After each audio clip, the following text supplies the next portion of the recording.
আগামীকাল ৯ সেপ্টেম্বর অনুষ্ঠিত হতে যাচ্ছে ঢাকা বিশ্ববিদ্যালয়ে কেন্দ্রীয় ছাত্র সংসদ ডাকসু নির্বাচন। গণঅভ্যুত্থানের পর পরিবর্তিত প্রেক্ষাপটে এবারে অনুষ্ঠিত হতে যাচ্ছে এই নির্বাচন। দীর্ঘ ৬ বছর পর হতে যাওয়া ডাকসু নির্বাচন এবার শুধুমাত্র ক্যাম্পাস রাজনীতির সীমায় আটকে নেই, বরং জাতীয় রাজনীতিতেও ব্যাপক আলোচনা হচ্ছে এই নির্বাচন ঘিরে। এই নির্বাচন জাতীয় রাজনীতিতে কি প্রভাব ফেলবে, জাতীয় রাজনীতির সমীকরণ বদলে যাবে কি, এই প্রশ্নের উত্তর খোঁজার চেষ্টা করব আজ। সেই সঙ্গে আমাদের আলোচনায় উঠে আসবে সমসাময়িক রাজনীতির উল্লেখযোগ্য বিষয়গুলো। দর্শক, আমি ফারনাজ জুই, সবাইকে আমন্ত্রণ জানিয়ে শুরু করছি দেশ টেলিভিশনের প্রতিদিনকার আয়োজন দেশ সাম্প্রতিক। নিবেদন করছে Arail angle channel and square বার। আজকের আলোচনায় এগিয়ে নিতে স্টুডিওতে আছেন দুজন সম্মানিত অতিথি। চলুন একে একে পরিচিত হই। আছেন অধ্যাপক ডাক্তার মওদুদ আলমগীর পাভেল, আহ্বায়ক বিএনপি মিডিয়া সেল। সেই সঙ্গে আরও আছেন অধ্যাপক ডক্টর হাসানাত আলী, উপাচার্য নওগাঁ বিশ্ববিদ্যালয়। দুজনকে আমন্ত্রণ জানাচ্ছি আজকের আলোচনায়। অধ্যাপক ডাক্তার মওদুদ আলমগীর পাভেল, আপনাকে দিয়ে আলোচনাটা শুরু করতে চাই। যেমনটি বলছিলাম, এবারের ডাকসুকে জাতীয় সংসদ নির্বাচনের আগে অনেকে রিহার্সাল হিসেবে দেখছে, অনেকে টেস্ট কেস হিসেবে দেখছে। আপনি কিভাবে দেখছেন? ধন্যবাদ। আমার মনে হয় নির্বাচনটা একটা গুরুত্বপূর্ণ বিষয়, যেটা তার পরিসর যেটা হোক, তবে এটাকে জাতীয় নির্বাচনের রিহার্সাল বা অন্য কোনো কিছু মনে করা, এটা বোধহয় একটু বেশি আমরা ভেবে নিচ্ছি। কারণ আমরা দেখেছি যে দীর্ঘদিন ডাকসু নির্বাচন ছিল না। প্রথমবারের মতন একটা বলতে গেলে সুস্থ এবং সুষ্ঠু পরিবেশে একটা নিরপেক্ষভাবে এ পর্যন্ত একটা বলবো যে মোটামুটি গ্রহণযোগ্য পরিবেশের ভেতর দিয়ে ডাকসু নির্বাচনটি অনুষ্ঠিত হতে যাচ্ছে আগামীকাল, যেটির চূড়ান্ত ভোট গ্রহণ পর্বটি ঘটবে। হ্যাঁ, এটা ঠিক যে ডাকসু প্রথাগতভাবে বাংলাদেশের রাজনীতিতে নেতৃত্বের জন্ম দিয়েছে, আর কি নেতা তৈরি করার কাজ করেছে ডাকসু তার পীঠভূমি হিসাবে। কিন্তু এর সাথে জাতীয় রাজনীতিকে আমরা ওইভাবে সম্পর্কিত করতে চাই না যে এটার রেজাল্ট জাতীয় রাজনীতির একটা রিহার্সাল, এরকমভাবে দেখা বোধহয় ঠিক হবে না। কারণ এতে দেশের যে সাধারণ জনগণ যারা রয়েছেন, যারা বিশ্ববিদ্যালয়ের ছাত্র নন, তারা তো জাতীয় রাজনীতির সে মূলধারাকে নিয়ন্ত্রণ করবেন এবং তারা তাদের জনপ্রতিনিধি নির্বাচন করবেন। ফলে তাদের সম্মানের জায়গাটা অক্ষুণ্ণ রাখা দরকার, যাতে জাতীয় নির্বাচন যারা অংশগ্রহণ করবেন ভোটার হিসেবে, তারা যেন তাদের প্রার্থী যেটা তাদের পক্ষে যেটা মনে হয় যে উনি উপযুক্ত, সেই উপযুক্ততা নির্ধারণের ক্ষেত্রে তাদের স্বাধীনতাটাকে এভাবে প্রভাবিত করা বোধহয় ঠিক হবে না। তবে হ্যাঁ, এটা ঠিক যে ছাত্ররা তাদের পছন্দের নেতৃত্ব নির্বাচন করবেন, যার ভেতর থেকে প্রকৃত ছাত্র রাজনীতি করে উঠবে। আমরা মনে করি যে এটা ছাত্র রাজনীতির ক্ষেত্রে একটা উল্লেখযোগ্য একটা ঘটনা ঘটতে যাচ্ছে, যেটার মধ্য দিয়ে তারা তাদের পছন্দের নেতৃত্বকে নির্বাচন করবেন। আমরা সেটা চাই। এবং সেক্ষেত্রে প্রথাগতভাবে যেটা হয়েছে, বাংলাদেশের ছাত্ররা তো আমাদের স্বাধীনতা যুদ্ধ থেকে শুরু করে সকল গণতান্ত্রিক আন্দোলনে ঢাকা বিশ্ববিদ্যালয়ের একটা গৌরবোজ্জ্বল ভূমিকা ছিল। এবং সেই ভূমিকাটা বরাবরই এমনটা ছিল, তারা প্রগতির পক্ষে, তারা স্বাধীনতার পক্ষে এবং তারা ন্যায় নীতি বা আদর্শের পক্ষে। সেই জিনিসটা যেন তাদের নির্বাচনের ফলাফলের মধ্যে দিয়ে প্রতিফলিত হয়, সেটা সাধারণ ছাত্ররা যেমন চায়। দেশের একজন সাধারণ মানুষ হিসেবে আমিও ঢাকা বিশ্ববিদ্যালয়ের এক প্রাক্তন ছাত্র, সেই অর্থে আমিও বিশ্বাস করি যে সেটা হয়তো প্রতিভাত হবে আগামীকালকার ফলাফলের মধ্য দিয়ে।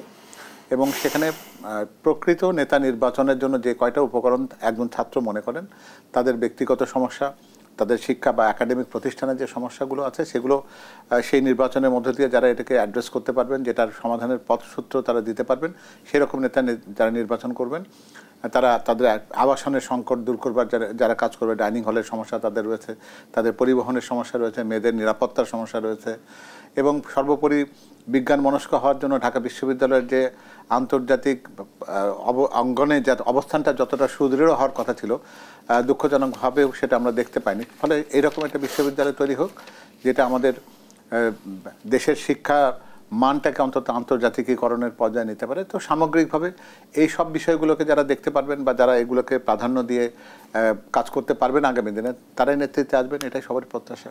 এবং আপনি বলছিলেন যে ডাকসু বিগত সময় নেতৃত্বের জন্ম দিয়েছে। আমরা দেখেছি যে বাংলাদেশের সামগ্রিক ইতিহাসে ডাকসু নেতৃত্বের গুরুত্বপূর্ণ ভূমিকা রয়েছে, কিন্তু তারপর আমরা দেখেছি 90 পরবর্তী সরকারগুলো ডাকসু নির্বাচন আয়োজনে অনীহা দেখিয়েছে। এর কারণ কি?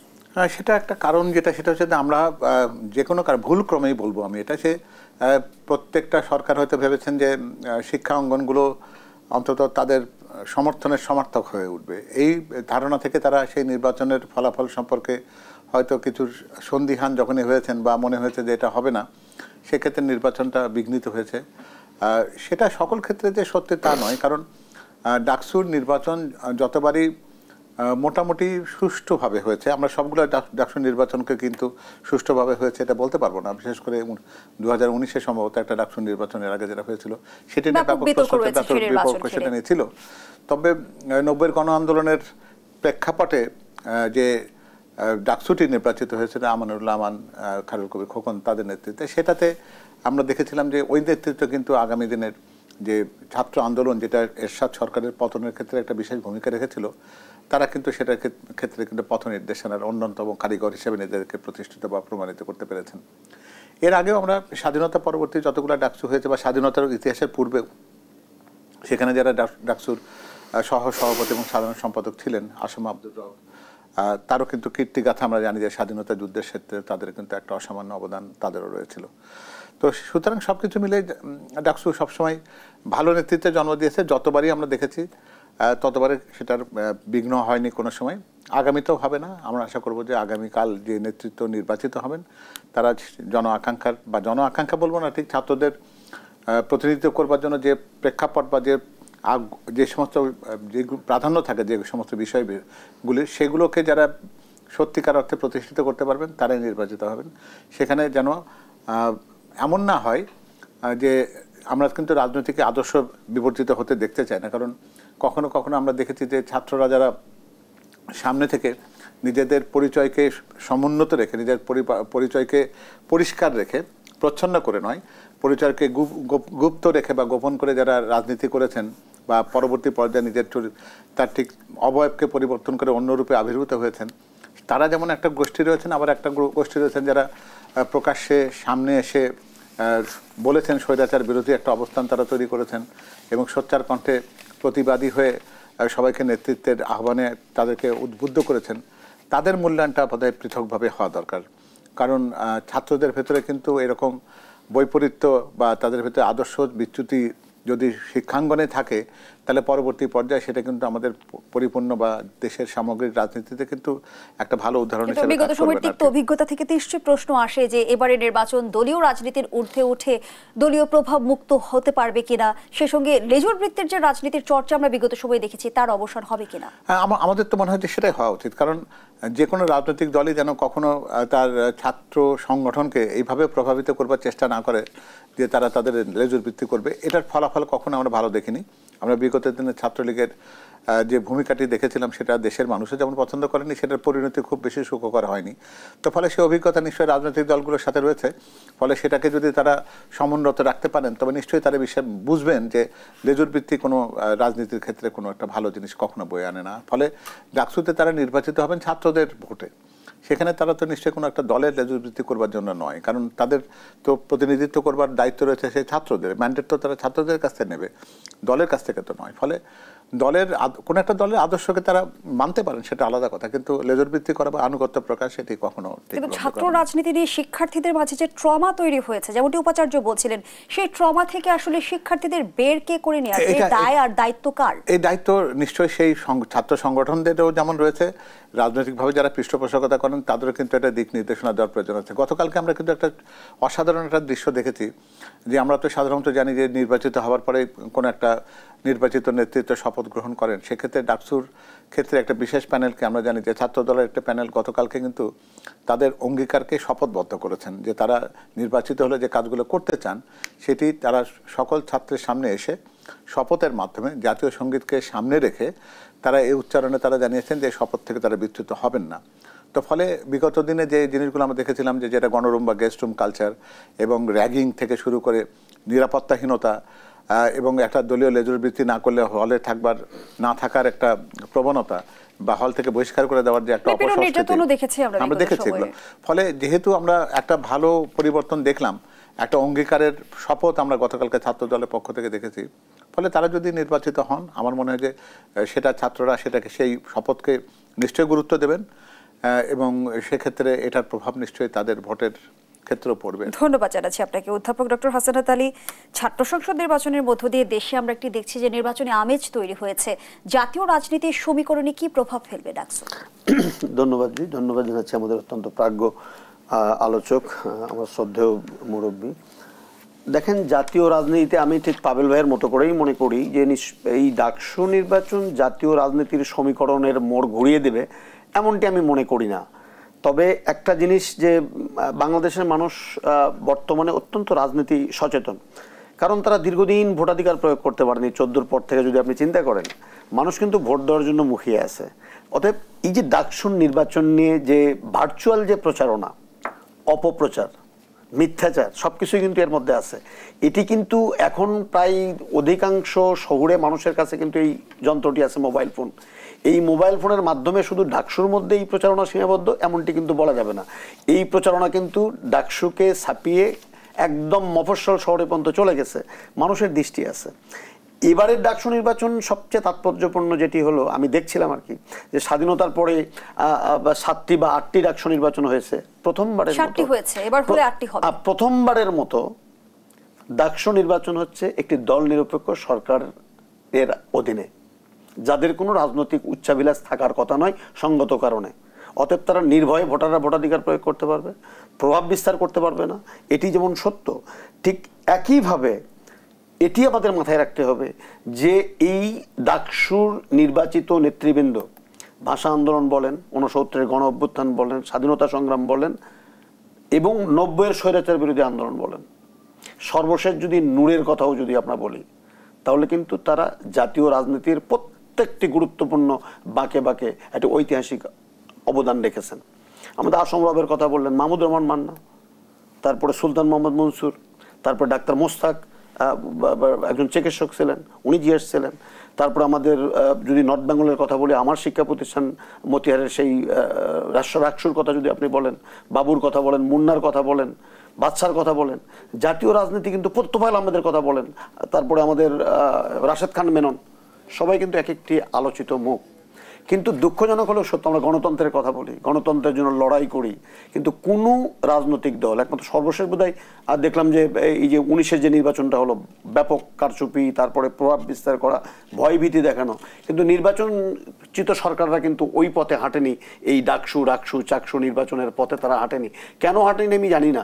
যদি এই নিয়মিত যদি ডাকসু নির্বাচনগুলো হতো, একদিকে এই যে হল কেন্দ্রিক যে অপরাজনীতি, যেগুলো হলে ছাত্র থাকতে না পারা, সাংস্কৃতিক কর্মকাণ্ড পরিচালনা করতে বাধা দেওয়া, হলের সেট বাণিজ্য, যে সমস্ত অপকর্মগুলো গত 18 বছরে হয়েছে বা আগেও কম বেশি হয়েছে, যে অভিযোগ ছাত্র নেতৃবৃন্দের প্রতি, যে দুর্বৃত্তায়ন ছাত্র নেতৃত্বে, সেটি কিন্তু থাকতো না। আজকে দেখেন শপথ নিচ্ছে নির্বাচনের আগে, নিঃসন্দেহে একটি পজিটিভ সাইন। এই শপথ ভঙ্গ করা নির্বাচিত হলে কিন্তু ভেরি টাফ, কারণ 1 বছর পরে যদি নির্বাচনে যদি আরেকটি হাতছানি থাকে যে 1 বছর পরে আরেকটি নির্বাচন হবে, তাহলে এই শপথ প্রতিপালন করা, প্রতি বছর নির্বাচনের কথা বলা হলেও নির্বাচন কেন হয় না সেটাও একটি প্রশ্ন। নির্বাচন হয়, আমি বললাম, ওই যে উনি একটু ইঙ্গিত দিয়েছেন যে রাজনৈতিক দল যখন ক্ষমতায় থাকে তখন যখন মনে করে যে তারা নির্বাচিত হতে পারবেন না। শিক্ষার্থীদের মনে তো একই প্রশ্ন, ডক্টর হাসানাত আলী। এবারও তো শিক্ষার্থীরা বলছে যে আবারও বিশ্ববিদ্যালয় ক্যাম্পাসগুলো রাজনৈতিক সংগঠনের অধীনে চলে যাবে কিনা। না, রাজনৈতিক সংগঠনের অধীনে যায়নি কবে। রাজনীতি করতে তো কোনো সমস্যা নেই, রাজনীতি তারা করবে, তাদের আদর্শগত মতাদর্শ থাকবে, বিশ্বাস থাকবে।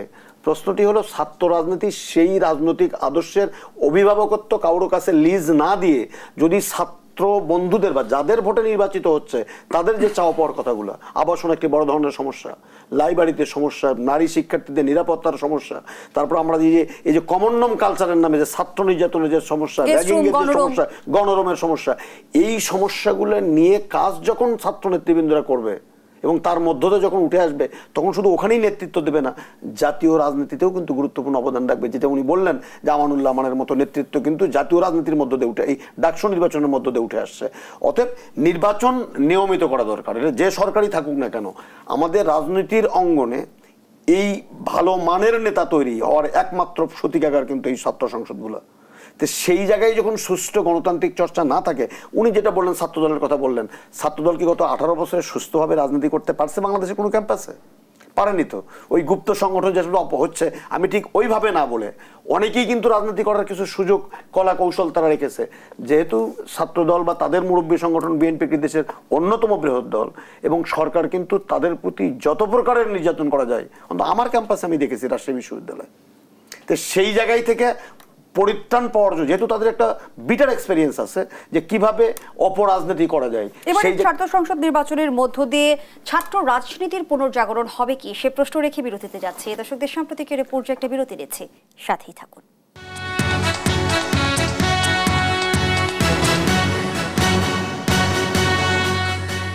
আবারও আমন্ত্রণ, দেখছেন দেশ টেলিভিশনের নিয়মিত আয়োজন দেশ সাম্প্রতিক। নিবেদন করছে Arail angle channel and square বার। আমরা আবারও ফিরছি আলোচনায়। অধ্যাপক ডক্টর হাসানাত আলী, যে প্রশ্ন রেখে বিরতিতে গিয়েছিলাম, ছোট্ট করে জানতে চাই, ডাকসু নির্বাচনের মধ্য দিয়ে ছাত্র রাজনীতির গুণগত পরিবর্তন আসবে কি, পুনর্জাগরণ হবে কি? দেখেন, গুণগত পরিবর্তন কিন্তু অনেকটা দৃশ্যমান। যে এবার নির্বাচনী প্রচারণায় ঢাকা বিশ্ববিদ্যালয়ে আপনি যদি বিতর্ক বলেন, আলোচনা বলেন, ক্যাম্পেইনের ধরন বলেন, এটা কিন্তু ছিল একেবারেই তুঙ্গে। কিন্তু কারোর সাথে কারো একটি উত্তপ্ত বাক্য বিনিময় হয়েছে বা কথার যুদ্ধ হয়েছে এমনটি কিন্তু হয়নি, বা কোনো হলে অশান্তি, এগুলো কিন্তু হয়নি।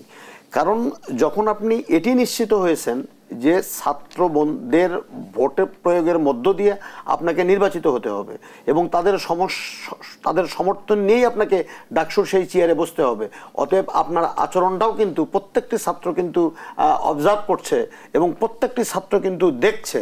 তবে সেই জায়গা থেকে নির্বাচনের পরে কতটুকু এই জায়গায় থাকবে সেটি বলা খুবই মুশকিল। কারণ ওই যে জাতীয় রাজনীতির যে একটি প্রভাব, যে জাতীয় রাজনীতি যদি উত্তপ্ত হয়ে যায় তাহলে ক্যাম্পাসগুলো কিন্তু শান্ত থাকে না।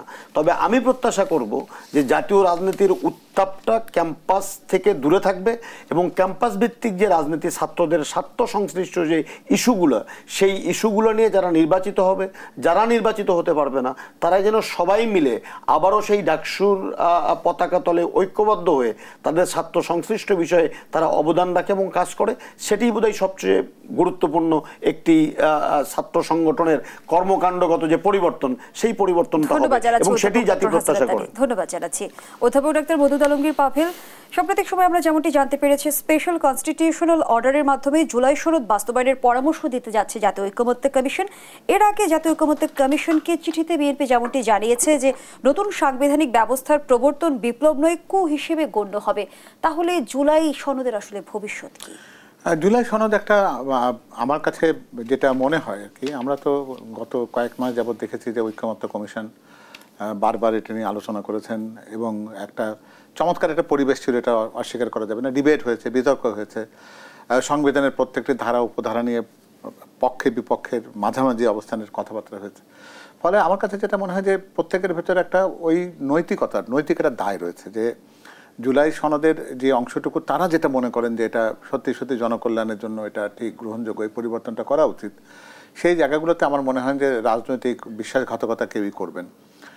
এটা শুধুমাত্র এই জন্য নয় যে রাজনীতির জন্য রাজনীতি, দেশের মানুষ কিন্তু এখন আর ওই রকম যেটা করে বিভ্রামাত্মক রাজনীতি, যেটার মধ্যে দিয়ে কথা একরকম কাজ আর একরকম হয়, এরকম রাজনীতিতে কেউ চান না।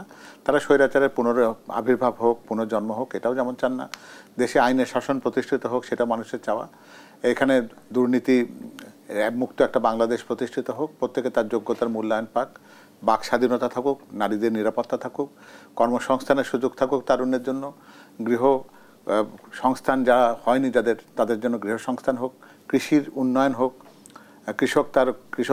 কৃষকের তার মূল্যের যে উৎপাদিত পণ্য মূল্যের দাম পাক, পরিবেশ সংরক্ষণ করি আমরা আগামী দিনের জন্য, আমাদের জ্বালানির একটা নিরাপত্তা করে তুলি এবং আমাদের বৈদেশিক বিনিয়োগ বাড়ুক। এগুলো কতগুলো বিষয় নিয়ে মানুষের প্রত্যাশাটা পূরণ করতে পারে এমন জায়গাতে জুলাই সনদের যে কয়টা দায়বদ্ধতা রয়েছে সেটা যে কোনো রাজনৈতিক দলেরই মনে হয় করতে হবে পালন। এটা জনগণ তাদেরকে হয়তো অন্তত এই ছাড়টা দেবে না। তবে একটা জিনিস মনে রাখা দরকার, একটা হীন ও রাজনৈতিক উদ্দেশ্য চরিতার্থ করবার জন্য জুলাই সনদকে কেউ যেন অস্বীকার না করে অথবা সেটাকে একেবারে পরিত্যাজ্য এরকম যেন না বলে। আবার কেউ যেন এটা না বলে যে এইটুকু না হলে জুলাই সনদ আমি সই করব না, বা এটা না হলে আমি জুলাই সনদকে বাস্তবায়ন করতে দেবো না, বা এটা না হলে নির্বাচনই করব না। এরকম কোনো একেবারে কঠোর অবস্থানে যাওয়াটাকে মানুষ বোধহয় গ্রহণ করবে না। কিন্তু বিএনপি তরফ থেকে যেমনটি বলা হচ্ছিল যে নির্বাচনের আগে সাংবিধানিক সংস্কার করা যাবে না, এবার যদি আসলে বিশেষ সাংবিধানিক আদেশের মধ্য দিয়ে সাংবিধানিক সংস্কার হয়, বিএনপির পক্ষ থেকে আসলে অভিমত কি হবে? এটা আমার মনে হচ্ছে যে আমরা যেন সোনার পাথর পাঠির মতো কথা বলছি। সাংবিধানিক সংস্কার করবার জন্য তো একটা অথরিটি লাগবে, তাই না? কারা করবে এটা? সাংবিধানিক সংস্কার করবার দায়িত্ব আছে আর একটা সার্বভৌম সংসদের, এবং দেশের জনগণ যাদেরকে সংসদে জনপ্রতিনিধি হিসেবে পাঠাবেন তারাই কিন্তু সেই সনদ বলি বা সেই পরিবর্তন বলি বা সকলের জন্য ঐক্যমত্যের মাধ্যমে যে কয়েকটি বিষয় গৃহীত হয়েছে জন হিসাবে যেটাকে মেনে নেওয়া হয়েছে, সেই বিষয়গুলোকে যারা এটাকে বলবেন যে হ্যাঁ এটা গ্রহণযোগ্য বা এটা বাস্তবায়নযোগ্য, সেই সিদ্ধান্ত তো সংসদ থেকে আসতে হবে, তাই না? তো ফলে হ্যাঁ, সাংবিধানিক আদেশ না বললেও অন্তত আমরা বলতে পারি যে অধ্যাদেশের মাধ্যমেও কিছু কিছু পরিবর্তন করা সম্ভব, যেগুলো সাংবিধানিক পরিবর্তনের সাথে খুব বেশি সাংঘর্ষিক নয়। সেই বিষয়গুলো তো অবশ্যই এটা অধ্যাদেশের মাধ্যমে করা যেতে পারে, কিন্তু ব্যাপক সাংবিধানিক পরিবর্তনের ঘোষণা যদি একটা ঘোষণার মধ্যে দিয়ে আসে তাহলে তো সত্যিকার অর্থে সংসদের আর কোনো কিছু করারই থাকবে না, তাই না? সংসদের জন্য তো কিছু কাজ রাখতে হবে আমাদের। ধন্যবাদ জানাচ্ছি আপনাকে অধ্যাপক ডক্টর হাসনাত আলী। অতি গুরুত্বপূর্ণ হিসেবে 2 দফায় মোট 367টি সংস্কার প্রস্তাব চিহ্নিত করেছে অন্তর্বর্তী সরকার। বাস্তবায়নযোগ্য প্রস্তাবের তালিকা করতে মন্ত্রণালয় ও বিভাগকে নির্দেশও দেওয়া হয়েছে। এবার কি সংস্কার আলোর মুখ দেখবে? দেখেন, সংস্কার আলোর মুখ দেখতেই হবে, কারণ বাংলাদেশের এমনও রাজনৈতিক দল আছে যারা এই সংস্কারের ভাবনাটি জাতীয় রাজনীতিবিদদের টেবিলে আলোচনায় আসার আগেই তারা স্বপ্রণোদিত হয়ে ঘোষণা করেছিল যে আমরা কি কি সংস্কার করতে চাই।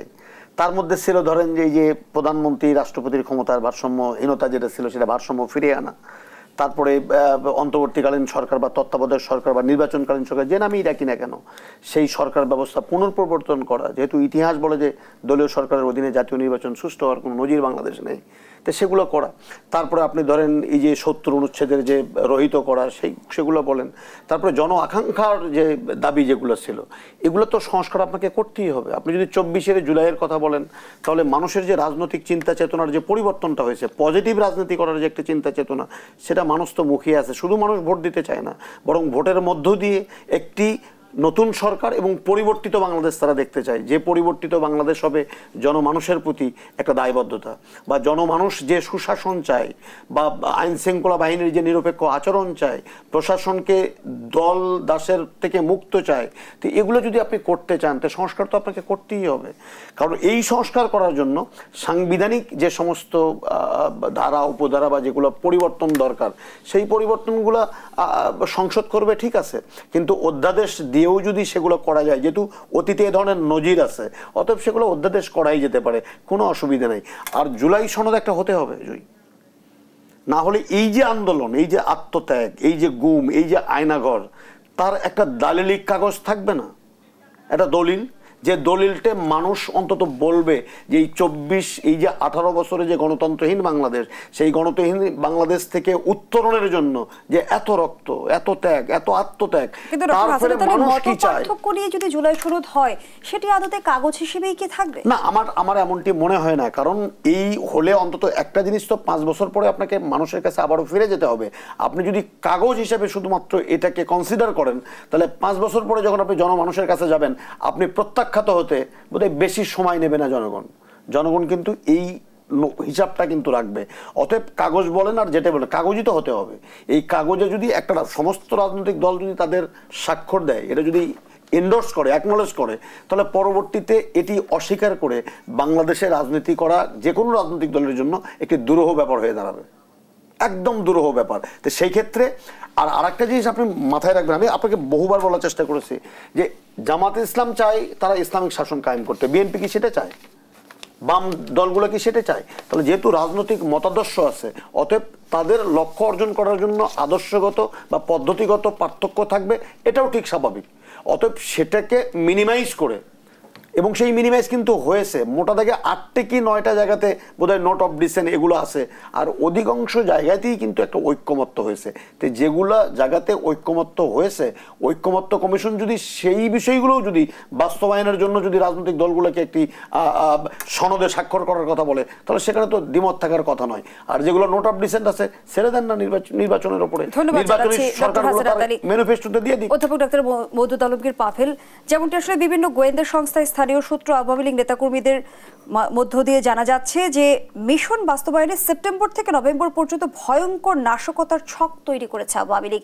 ইতিমধ্যে আমরা কিন্তু দেখছি যে বিভিন্ন সময় ঝটিকা মিছিল নিয়ে রাজপথেও নামছে তারা।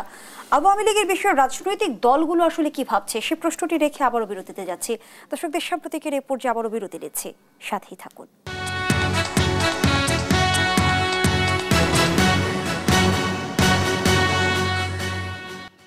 আবারও আমন্ত্রণ, দেখছেন দেশ সাম্প্রতিক। আমরা আবারও ফিরছি আলোচনায়। অধ্যাপক ডাক্তার মদুদ আলমগীর পাভেল, যে প্রশ্নটি রেখে বিরতিতে গিয়েছিলাম, সেপ্টেম্বর থেকে নভেম্বর পর্যন্ত ভয়ঙ্কর নাশকতার ছক তৈরি করেছে আওয়ামী লীগ।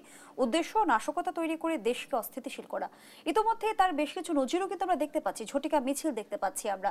রাজনৈতিক দলগুলো আসলে এই বিষয়ে কতটা সচেতন বা তারা কি ভাবছে, তাদের কি পরিকল্পনা? রাজনৈতিক দলগুলো কি ভাবছে এর চাইতে বড় যেটা, সেটা হলো যে যারা এই কাজগুলো করার চিন্তা করছে তারা কি এটা বিবেচনা করছে না যে দেশের মানুষ কি ভাববে এটা নিয়ে।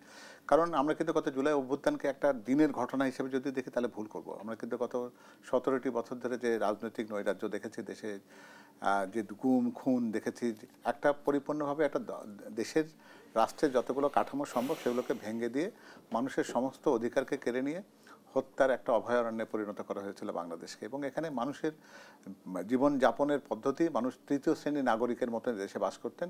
মনে হতো একটা রাজার দেশে তারা একটা কৃতদাসের জীবনযাপন করছেন, এরকম একটা উপলব্ধি দেওয়া একটা দল। সেটা কি সেই তাদের ভেতরে কি দুই একজন বিবেকবান মানুষকে নেই যারা এটা চিন্তা করতে পারে যে এই অপরাধের জন্য তাদের অনুতপ্ত হওয়া উচিত? তাদের এই কর্মকাণ্ডগুলো তাদের শীর্ষ নেতৃত্বের কাছ থেকে যেটা এসেছিল সেটা জনগণ পছন্দ করেনি এবং এর সুস্থ মানুষ হিসেবে তাদের এটা করার কথা নয়। সেটার বিরুদ্ধে গিয়ে কেউ যদি নাশকতার চিন্তা করেন তাহলে তাদের বিবেক বিবেচনা সুস্থতা নিয়ে কি সন্দেহ করা যাবে না? তো ফলে এদেরকে সুস্থ ধারার কোনো চিন্তা যারা নাশকতা নিয়ে করেন বা ভাবেন তাদের বোধহয় মনে হয় যে ইতিহাসকে যদি তারা এত তাড়াতাড়ি ভুলে যান তাহলে সেটা বোধহয় ঠিক কাজ হচ্ছে না। কিন্তু গণঅভ্যুত্থানের পরে কিন্তু আমরা দেখেছি রাষ্ট্রের সকল সংকটে রাজনৈতিক দলগুলো ঐক্যবদ্ধভাবে সহায়ক শক্তি হিসেবে কাজ করেছে সরকারের সাথে। তো সেই সহায়ক শক্তি হিসেবে আমার মনে হয় আপনি যেটা বলেছেন খুবই প্রাসঙ্গিক।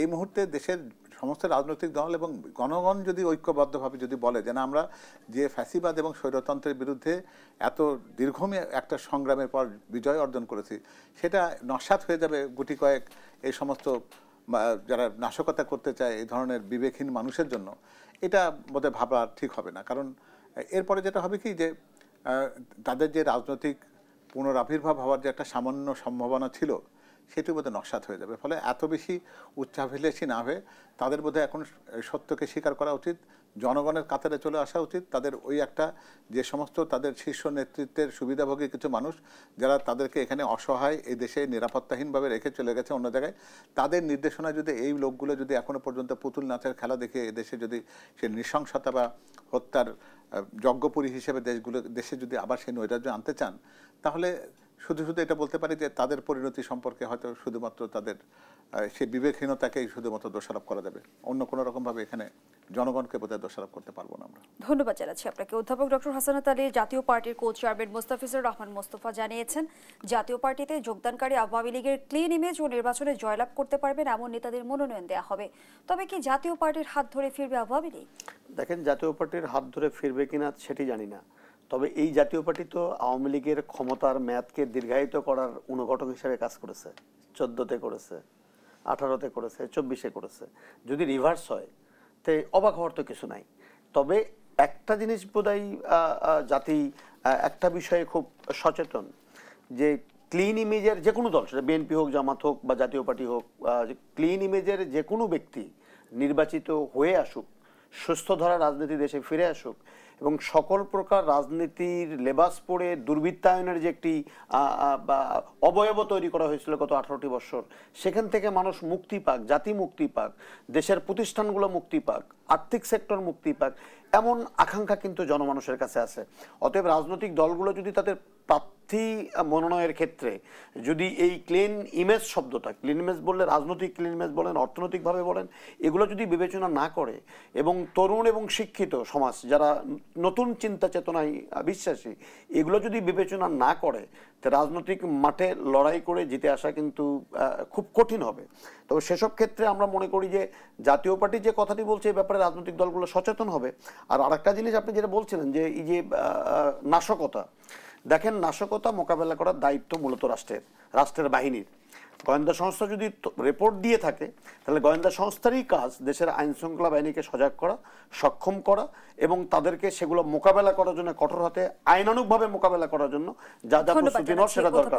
পরিশেষে শুধু এতটুকু বলি যে রাজনৈতিক দলের এক্ষেত্রে একটাই করতে পারে, যারা ঐক্যবদ্ধ হয়ে 24 এনেছে, ঐক্যবদ্ধ হয়ে ফ্যাসিজমকে বিতাড়িত করেছে, তাদের ঐক্যবদ্ধ থাকার মধ্য দিয়ে এই পরাজিত শক্তির ফিরে আসার পথটা চিরতরে রহিত হতে পারে। সেটি রাজনৈতিক দলগুলো বিবেচনা করবে। অধ্যাপক ডক্টর মওদুদ আলমগীর পাভেল, জাতীয় পার্টি ইস্যুতে 2-4 লাইন মন্তব্য যুক্ত করবেন কি? আমার মনে হয় যে জাতীয় পার্টিকে নিয়ে আমরা যত কম আলোচনা করি ততই ভালো। যে কথাটি অধ্যাপক হাসনাত বলছিলেন যে আওয়ামী লীগের বা সেই স্বৈর শাসনকে দীর্ঘায়িত করবার জন্য যারা অনুঘটক হিসেবে কাজ করেছে, সেই দল বাংলাদেশের রাজনীতিতে অন্তত তাদের আয়নায় তাদের চেহারা দেখে যদি তারা নিজেদেরকে পরিশুদ্ধ করতেন তাহলে সেটা ভালো হতো। কিন্তু যদি তারা সেই স্বৈরাচারের দোসর হবার মনোবাসনাকে যদি আবার পুনরায় জাগ্রত করেন বা জাগরুক করেন, তাহলে জনগণের কাছে আবার ধিকৃত প্রত্যাখ্যাত হবেন। আমার মনে হয় যে তারা নিজেরাই যদি তাদের কফিনে যদি শেষ পেরেকটা যদি তারা নিজেরা ঠুকতে চান, তাহলে মানুষ কী করবে? তো ফলে রাজনৈতিক দল হিসেবে তাদের ভবিষ্যৎ নির্ধারণ করার দায়িত্ব তাদের। তবে আমার মনে হয় যে পথে তারা হাঁটছে তাতে তাদের রাজনৈতিক মৃত্যু বোধহয় খুব বেশি দীর্ঘায়িত হবে। বিএনপি কেন জাতীয় পার্টি নিষিদ্ধের পক্ষে নয়? এটা কি বিএনপির কৌশলী অবস্থান? না, এটা বিএনপির জাতীয় পার্টি বলে না। বিএনপি কোনো রাজনৈতিক দলেরই অন্তত কোনো একটা ঘোষণা দিয়ে, কোনো একটা সরকারি প্রজ্ঞাপনের মাধ্যমে এটা নিষিদ্ধকরণের পক্ষে নয়। কারণ হয় কি, এটা আমাদের প্রত্যেকের মাথায় রাখতে হবে যে সরকার পরিবর্তন হওয়ার পরে যদি সরকার, যে কোনো সরকার, সেটা তারা যদি এই অস্ত্রটিকে যদি তার প্রতিপক্ষের বিরুদ্ধে ব্যবহার করে এবং সেটাকে যদি আমরা অনুমোদন দিয়ে দিই, তাহলে এটা কখনোই এটা সুস্থ রাজনীতির জন্য ভালো হবে না। দুই ভাবে ব্যাপারটি হতে পারে। যদি কারো মনে হয় বা আমরা যদি মনে হয় যে রাষ্ট্র যদি মনে করেন যে তাদের কর্মকাণ্ডগুলো রাষ্ট্রবিরোধী ছিল বিগত দিনে, তাহলে আইনানুগভাবে সেটাকে আদালতের মাধ্যমে নিষ্পত্তি হওয়া দরকার। তারা একটা নিষিদ্ধ ঘোষণাযোগ্য কোনো রাজনৈতিক দল কিনা, এটা একটা পদ্ধতি। আর একটা পদ্ধতি হচ্ছে নির্বাচনের মাধ্যমে তাদেরকে পরিপূর্ণভাবে পরিত্যাজ্য একটা দল হিসেবে ঘোষণা করা। তো বাংলাদেশের ইতিহাসে আমরা অনেক রাজনৈতিক দলকে তো নিঃশেষিত হতে দেখেছি এর আগে। তো ফলে তারা যদি সেই রকম পথে হাঁটে, তাহলে সেই দুটো পথের যে কোনোটা পথই তাদের জন্য আলোচনা আছে। একটা গুঞ্জন রাজনৈতিক অঙ্গনে শোনা যাচ্ছে যে ভারত আওয়ামী লীগ এবং জাতীয় পার্টিকে নিয়ে নির্বাচন কেন্দ্রিক এক ধরনের নীল নকশা সাজাচ্ছে। সেই বিষয়ে আপনারা কতটা সচেতন? আমাদের মনে হয় কি যে ভারতের এই পথে এই উপলব্ধিটা থাকা দরকার। আমরা একসময় মনে করতাম বা এখনো হয়তো অনেকে আমরা ভাবি যে আওয়ামী লীগের যে পরাজয়টা হয়েছে, যে ফ্যাসিবাদের যে পরাজয় হয়েছে, ভারত সেটাকে তাদের ব্যক্তিগত পরাজয় ভাবে নিয়েছে আর কি। ভারত একটা প্রজ্ঞাশীল একটা বৃহৎ একটা গণতন্ত্রের দেশ। তারা নিশ্চয়ই দেয়াল লিখন পড়তে ভুল করবার তাদের কথা নয়। বাংলাদেশের জনগণ এই মুহূর্তে ভারতের জনপ্রিয়তা এই দেশের জনগণের কাছে কতটা আছে, এটা আমার মনে হয় এখানে তাদের যারা প্রতিনিধি যারা আছেন তাদের মাধ্যমে ভারতের সে সাউথ ব্লকের এটা জেনে যাওয়া উচিত। এবং বাংলাদেশের পরিস্থিতিকে অস্থিতিশীল করবার ব্যাপারে আপনি যে আশঙ্কার কথা বলছেন, তাদেরই বরং তাদের সদিচ্ছা দিয়ে প্রমাণ করা দরকার যে বাংলাদেশের স্থিতিশীলতা তাদের জন্য মঙ্গল। দুজনকে অসংখ্য ধন্যবাদ জানাচ্ছি। আমরা আমাদের আয়োজনের একেবারেই শেষ পর্যায়ে দর্শক শেষ করছি দেশ সাম্প্রতিকের আজকের আয়োজন। ধন্যবাদ এতক্ষণ আমাদের সাথে থাকার জন্য।